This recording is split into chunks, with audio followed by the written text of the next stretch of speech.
Assalamualaikum warahmatullahi wabarakatuh. Waalaikumsalam warahmatullahi wabarakatuh. Ustadz, bukankah istri yang cerewet itu adalah hidayah buat suaminya? Bukankah suaminya tinggal nurut saja karena apa yang dikatakan istri itu adalah biasanya benar-benar kejujuran. Karena istri tahu persis kelemahan atau kekurangan dari suami. Jadi ketika dicereweti tinggal memperbaiki diri. Masya Allah.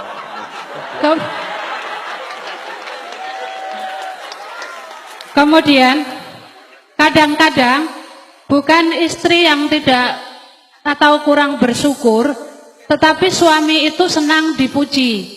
Padahal kata Ustadz Abdul Tuasikal, ketika ada yang memuji supaya dilempar dengan pasir kayak nggak salah.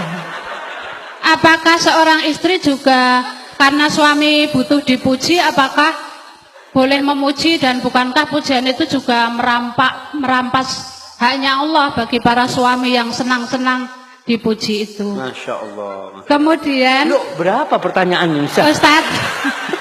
Dolim itu boleh dibalas dengan dolim kan? Kalau suami mecah piring, bolehkah istri juga memecahkan piring? Masya Allah. Iya. Yang terakhir, Wah, ini Bu. bukankah yang bisa berjumpa dengan Allah itu adalah orang yang qalbun salim? Kemudian bagaimana caranya untuk bisa qalbun salim? Lalu apa yang menyebabkan tiba-tiba tidak bisa jadi sholat malam? Lalu apa yang menyebabkan sholat tidak khusyuk? Billahi taufiq wal hidayah. Wassalamualaikum warahmatullahi wabarakatuh. Waalaikumsalam warahmatullahi wabarakatuh. Berarti Ibu tinggal tinggal satu pertanyaan lagi. Iya. Assalamualaikum warahmatullahi wabarakatuh. Waalaikumsalam warahmatullahi wabarakatuh. Saya mempunyai 3 pertanyaan. Sama lagi, Ustaz. Sunggah mawon. Nggih, monggo. Monggo. Yang pertama, bagaimana cara menyembuhkan penyakit dengan menggunakan ayat-ayat Al-Quran? Yang kedua, bagaimana cara menghadapi orang yang suka mengadu domba? Dan yang ketiga, apa hukum orang yang suka memanfaatkan orang lain? Demikian, terima kasih atas jawabannya. Wassalamualaikum warahmatullahi wabarakatuh. Waalaikumsalam. Satu lagi dari Bapak wonten. Ini mau jawab pertanyaannya Ibu kayaknya, Ustaz. Bapak-bapak, Bapak satu aja sini. Ini dari toko Saking Gedang Sari. Ini jauh nih Ustaz, nih Gunung Kidul paling utara. Masya Allah. 40 kilo itu.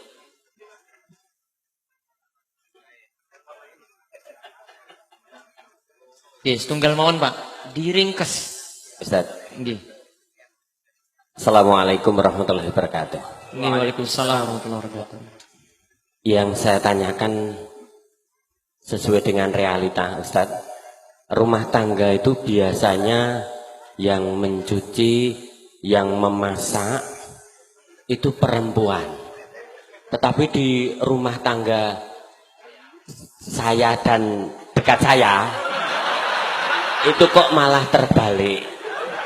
Bukannya saya mencari menang, saya maafnya sudah 1000 maaf. Kemudian yang masak juga saya, yang nyuci juga saya. Istri cuma kebagian nyeteli katok. Itu aja kok belum bisa sakinah mawaddah warahmah. Bagaimana Ustadz cara yang harus saya tempuh? Assalamualaikum warahmatullahi wabarakatuh. Baik, sampun nggih. Sampun. Yang pertama tadi Ustaz tentang bukankah istri cerewet itu malah manfaat gitu. Masya Allah. Itu gimana Ustaz? Iya. Iya, pertanyaan yang sangat indah sekali ya, karena memang salah satu yang menyebabkan kesalahan itu berulang kali terjadi karena kita beranggapan itu tidak salah. Kita menganggap itu benar. Sehingga istri tatkala dia cerewet, dia menganggapan dia ini sedang memperbaiki suaminya. Ingat, di rumah itu ada pemimpin. Siapa pemimpinnya? Suami.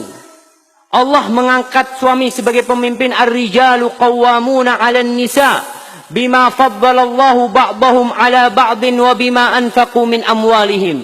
Fas-salihat qanitat hafizatun lil ghaibi bima hafizallah. Kata Allah, sesungguhnya atau lelaki-lelaki itu adalah pemimpin bagi kaum wanita. Kenapa? Karena Allah telah memberikan kemuliaan kepada lelaki-laki. Allah memberikan kemampuan untuk menjadi pemimpin kepada lelaki lebih daripada wanita. Yang kedua nih bapak ingat nih. Lelaki menjadi pemimpin yang pertama karena bawaan lahir yang Allah berikan kepada dia. Anugerah ilahi. Yang kedua dikarenakan suami memberikan nafkah kepada istrinya. Maka sang suami mendapatkan kedudukan lebih tinggi. Kepada istrinya, memberikan nafkah kepada istrinya.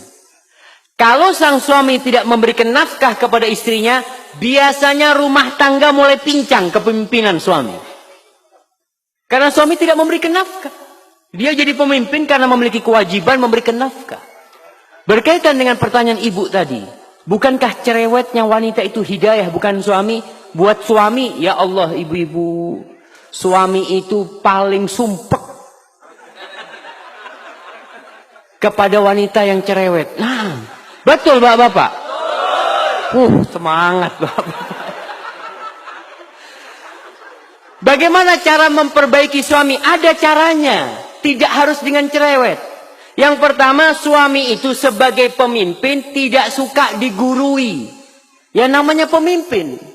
Mau pemimpin itu diprotes sama anak buahnya? Sulit. Tapi ada cara memperbaiki pemimpin. Karena ingat itu pemimpin bapak dari anak ibu. Maka seorang wanita harus menampakkan penghormatan kepada suaminya, kepada pemimpin. Kalau ada yang ingin dia omongkan, ngobrol sama suaminya. Mas, kalau ada waktu, aku ingin ngomong sesuatu, mas. Ngomong sama suaminya, di waktu yang tenang. Begini, mas, mungkin aku yang salah, mas ya. Aku ini cinta banget sama engkau, mas. Baru ngomong. Kalau cerewet, mas, sini. Duduk sini. Ribut itu rumah tangga. Karena pemimpinnya suami. Apa ada anak buah panggil pemimpinnya? Ya, kepada pemimpin nanti diharap kumpul sama anak buah. Nggak ada. Yang dipanggil anak buah dipanggil sini sama pemimpin. Ibu kan tujuannya memperbaiki suami. Bukan sok jadi jagoan, tidak. Tanyakan, mas yang kayak gini nih bener enggak mas ya? Pura-pura tanya. Padahal mau ngasih tahu sama suami. Enggak masalah dengan cara seperti itu. Mudah-mudahan suaminya jadi ngerti. Karena tujuan kita itu adalah bagaimana perubahan terjadi di diri suami. Duduk. Enggak perlu umpamanya ketika duduk mengatakan qala Allah Ta'ala. Allah berfirman. Masya Allah. Jadi suaminya kayak diceramain gitu. Masya Allah. Orang suaminya diceramain ustadz belum tentu dengarkan. Apalagi diceramain istri. Maka tolong diperhatikan hal itu. Perbaiki suaminya dengan cara yang baik. Kalau ngomong, kadang-kala kalau berbicara, itu saling ngangkat suara. Dia ngomong, Ustadz, anak kalau ngomong sama suami, suami mesti jawab. Maka jangan ngomong, tulis. Tulis, karena kalau nulis itu insya Allah bisa memilih kata-kata yang baik. Nggak emosi orang nulis itu. Lalu berikan kepada suaminya. Begitu pula bapak-bapak. Kalau ingin menasehati istrinya, jangan di depan anak-anak, jangan. Jangan di depan orang, jangan. Ketika semua anak-anak sudah tidur ya, di kamar berduaan, katakan kepada istrinya, Dek, nggak ada wanita yang lebih aku cintai daripada dirimu di muka bumi ini. Masya Allah. Itu istri dapat kayak gitu, Masya Allah. Baru kasih nasihat. Tapi kalau ngasih nasihat, Dek, aku benci sama engkau. Allahu Akbar. Yang kedua tadi langsung terjadi piring yang saling pecah. Baik Ustaz. Mungkin seperti itu. Kalau ingin memperbaiki suaminya. Karena wanita ini yang solehah adalah yang tunduk dan taat kepada suami. Taat sama suaminya. Hadza wallahu a'lam bishawab. Dan wanita yang taat itu insya Allah akan menjadi penghuni surga Allah Subhanahu wa ta'ala.